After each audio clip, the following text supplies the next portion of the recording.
नमस्कार दोस्तों, कैसे हैं आप लोग। अगर आपका एमपीटेट वर्ग 2 का पेपर है तो यह वीडियो आपके लिए बहुत ही ज़्यादा महत्वपूर्ण है, क्योंकि आज के इस वीडियो में अपन बात करने वाले हैं कि जब हम एग्जाम हॉल में पेपर देने जाएंगे तो हमें किन सावधानियों का ध्यान रखना है, अपने साथ क्या डॉक्यूमेंट्स लेकर जाने हैं, वो सब कुछ हम विस्तार से समझेंगे।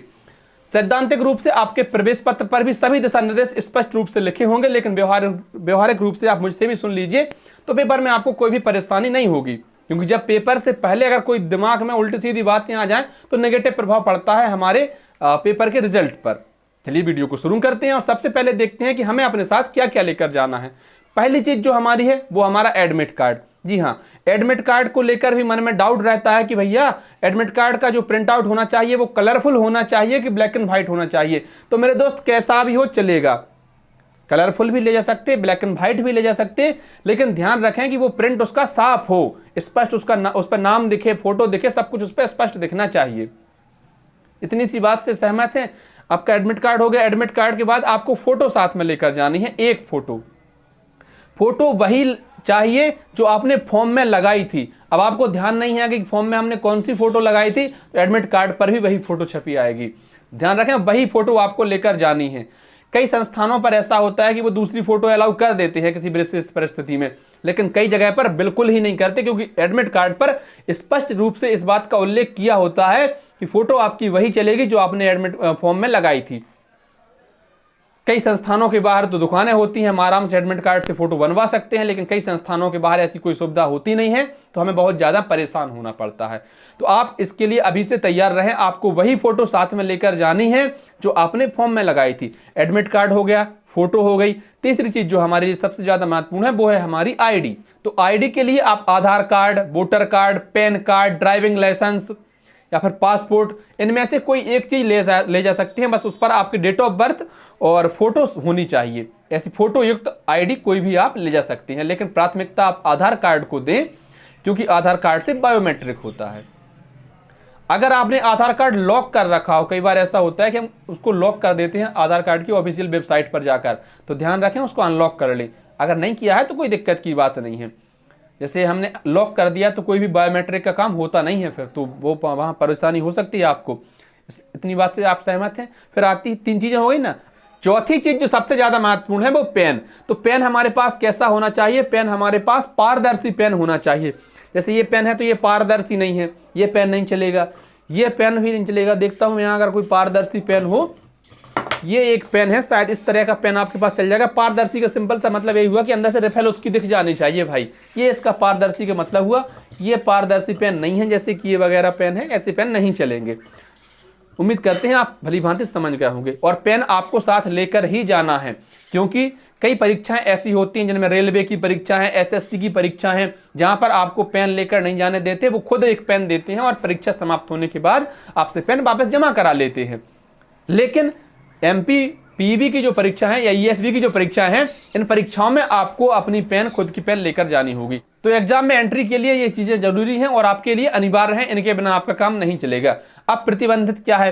तो देखिए, फोन के अलावा घड़ी, कैलकुलेटर, पर्स, ऐसी कोई भी प्रतिबंधित सामग्री जिसको आप भली भांति समझते हैं कि ब्लूटूथ वगैरह डिवाइस कोई भी, वो सब नहीं चलेंगी। घड़ी डिजिटल हो या एनालॉग हो, कैसी भी घड़ी हो, नहीं चलेगी। भली भांति आप समझते हैं, कड़ा कंगन वगैरह पहनते हैं तो उतार दीजिए। बहनों के लिए बहुत बड़ी समस्या होती है, वो कहती हैं कि कान में पहने हैं, नाक में पहने हैं, पैरों में पायल पहने हैं, तो क्या हमें एंट्री दी जाएगी या नहीं दी जाएगी? बहन, हर संस्थानों के अलग अलग नियम होते हैं, कई जगह पर वो एंट्री दे देते हैं, कई जगह पर नहीं देते हैं। तो आप कोशिश करिए कि अगर आप अकेले जा रही हैं तो महंगी चीज़ें पहन के ना जाएं, और अगर आपके साथ में कोई है तो आप उसको पहले ही बाहर दे दें वो चीज़ें, और अंदर कोशिश करें कि पहन के ना जाना पड़े। खासकर गले वगैरह में कुछ पहना हुआ हो तो ना पहन के जाएं। इसके बाद गर्मियों के दिन है तो पानी की बोतल आप अपने साथ ले जा सकते हैं। पानी की बोतल भी कैसी? भाई पारदर्शी पानी की बोतल, जिसमें आपका पानी दिख जाए, वो पानी की बोतल आप ले जा सकते हैं। लेकिन जो आजकल हाईटेक बोतलें आती हैं, वो गर्म को गर्म, ठंडे को ठंडा रखती हैं, ऐसी बोतलें नहीं चलेंगी। जैसे मेरे पास एक बोतल है, पता नहीं कहाँ रखी, उस पर तो टेम्परेचर दिखा जाता है, वो तो डिजिटल बोतल है। पानी का अंदर, बोतल के अंदर जो पानी का तापमान है वो कितना है, वो उसके ढक्कन पर दिखता है। तो ऐसी बोतल भी नहीं चलेगी भाई साहब। सिर्फ सिंपल बोतल आपके पास होनी चाहिए। छोटी सी हैंड सैनिटाइजर की बोतल, मास्क, ये तो आप भली भांति जानते हैं, क्योंकि कोरोना से बचाव के लिए भी आपको संसाधन ले जाना जरूरी है। देखिए, ये तो वो चीजें होंगी जिनमें से आपको क्या साथ लेकर जाना है और क्या साथ लेकर नहीं जाना है। एक और महत्वपूर्ण बात सुन लीजिए कि अगर आपका एग्जाम शुरू होना है 9 बजे से और 11:30 बजे तक एग्जाम चलना है, तो आपका रिपोर्टिंग टाइम जो होगा वो 7 से 8 होगा। 1 घंटे पहले रिपोर्टिंग पूरी तरह से बंद कर दी जाती है। तो आप इस बात की भली भांति पुष्टि कर लें कि आपको तय समय पर ही पहुंचना है। रिपोर्टिंग टाइम समाप्त होने के बाद वो लोग एंट्री नहीं देते हैं और हमारे पास कोई विकल्प बचता नहीं है। फिर हाथ जोड़ने से, पैर पड़ने से कुछ नहीं होता है। आप कोशिश हर हाल में यही करें कि आप तय समय पर पहुंचें। न बसों का ठिकाना है, न ट्रेन का ठिकाना है। तय समय से आप पहले पहुंचिए, कैसे भी करके व्यवस्था बनाइए। जो रिपोर्टिंग टाइम है, जैसे मान लीजिए 7 बजे से 8 बजे तक आपका रिपोर्टिंग टाइम है। अब आप सोचे कि यार हम तो 7:55 पर जाएंगे, क्योंकि यार कौन घंटों तक बैठा रहे। भाई बैठना भी तो एक बड़ी कठिन तपस्या है। कौन घंटों तक बैठा रहे, दिमाग खराब हो जाता है बैठने से। तो आप सोचे कि अभी थोड़ा बाहर टहल लेते हैं।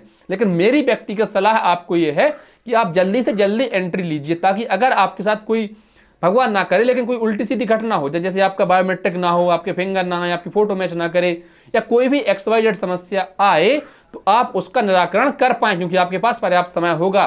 लेकिन अगर आप ठीक समय पर पहुंचेंगे और ऐसी कोई समस्या आई, तो फिर हो सकता है कि आपको कई तरह की परेशानियों का सामना करना पड़े और यहाँ तक कि आपको एग्जाम देने ही ना दिया जाए। इसलिए आप समय का विशेष ध्यान रखें, तय समय से पहले ही उपस्थित रहें। अगर आप सीरियस हैं तो, टाइम पास कर रहे हैं तो बात ही अलग है। और दोस्तों, फ्री माइंड से पेपर दीजिए। पूरी उम्मीद है कि आप पात्रता परीक्षा में भी क्वालिफाई होंगे और उसके बाद चयन परीक्षा में भी बेहतर परिणाम आप लाएंगे। तो बहुत बहुत शुभकामनाएं आपको। अच्छे से एग्जाम दीजिए और क्वालिफाई जरूर करिए, क्योंकि इसमें सिर्फ क्वालिफाई करना है। लेकिन आप इस बात को मत सोचिए कि आपको सिर्फ 75 या 90 नंबर लाने हैं। ज़्यादा से ज़्यादा लाने की कोशिश कीजिए। और आपके मन में कोई भी डाउट है जो मैं बताना भूल गया हूं, या आप भी कुछ पूछना चाहते हैं, तो कमेंट कीजिए।